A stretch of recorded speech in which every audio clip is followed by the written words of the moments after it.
পৃথিবীর ইতিহাসে নতুন বলে কিছু নেই।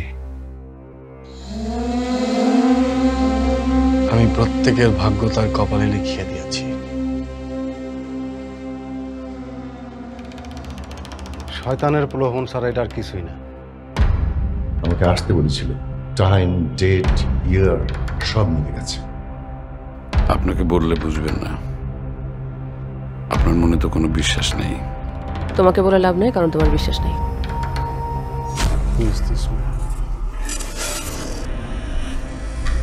যে খুনি সে বোঝাতে চাচ্ছে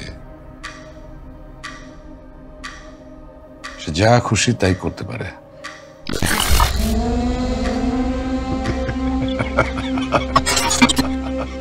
তাতে তার কিচ্ছু যায় আসে না।